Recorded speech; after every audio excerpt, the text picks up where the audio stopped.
அஸ்ஸலாமு அலைக்கும் வரஹ்மத்துல்லாஹி வபரகாத்துஹு. அல்லாஹுடைய தூதரின் அதிசய பிறப்பு.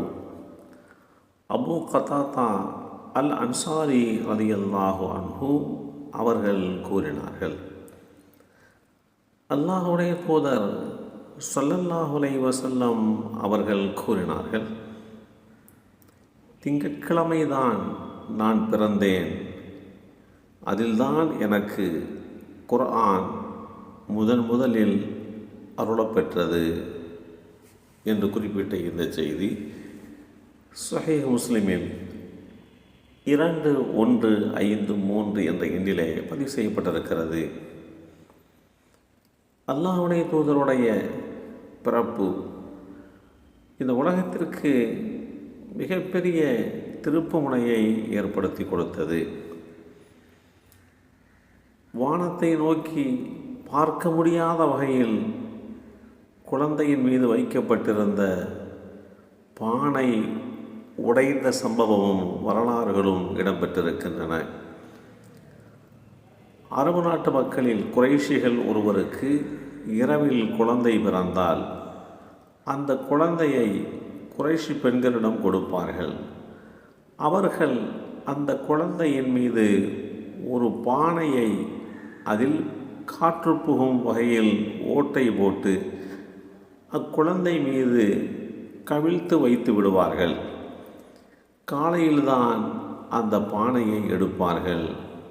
குழந்தை வானம் பார்த்து விடக்கூடாது என்கின்ற எண்ணத்திலே தான் இப்படி செய்து வந்தார்கள்.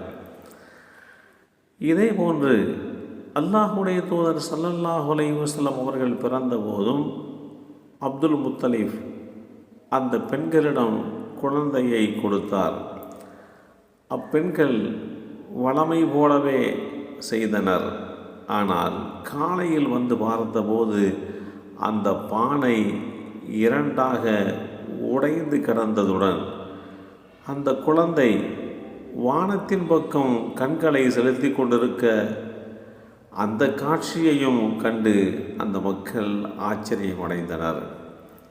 இது குறித்து அப்துல் முத்தலிப் அவர்களிடம் எடுத்து சொன்னபோது அவர்கள் மகிழ்ந்து, இந்த குழந்தைக்கு சிறந்த எதிர்காலம் இருக்கிறது, எனவே இந்த குழந்தையை பத்திரமாக நாம் வளர்க்க வேண்டும் என்று கூறி குழந்தை பிறந்த 7ஆம் நாளில் ஆடு அறுத்து அந்த மக்களுக்கு விருந்து கொடுத்தார்கள் என்றும், அப்போது அப்துல் முத்தலிப் அவர்களிடம் அந்த மக்கள், இந்த குழந்தையின் மீதான பிரியத்தால் எங்கள் அனைவரையும் அழைத்து விருந்து கொடுத்திருக்கிறீர்களே, இந்த குழந்தைக்கு நீங்கள் என்ன பெயர் வைத்திருக்கிறீர்கள் என்று கேட்க, புகழப்பட்டவர் என்று பொருள் தரக்கூடிய முஹம்மது என பெயர் வைத்ததாக கூறிய போது, இதுவரை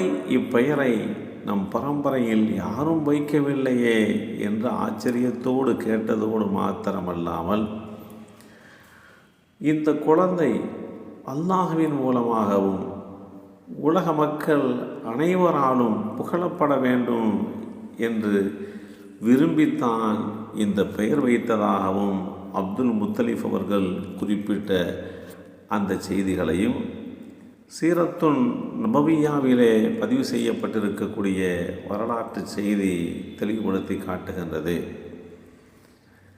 அல்லாஹுடைய தூதர் ஸல்லல்லாஹு அலைஹி வஸல்லம் அவர்களுடைய பிறப்பு ஒரு அதிசயிக்கத்தக்க பிறப்பு. ஒவ்வொரு பெண்ணும் குழந்தையை பெற்றெடுக்கின்ற போது பிரசவ வலியை சந்திப்பதுண்டு.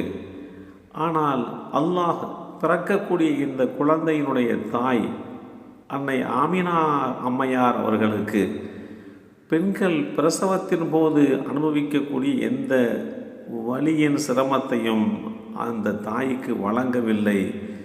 இதுதான் அந்த குழந்தை அதிசய குழந்தை என்பதற்குண்டான சான்றுகளில் ஒன்று என்றும் தெளிவுபடுத்தப்பட்டிருக்கிறது.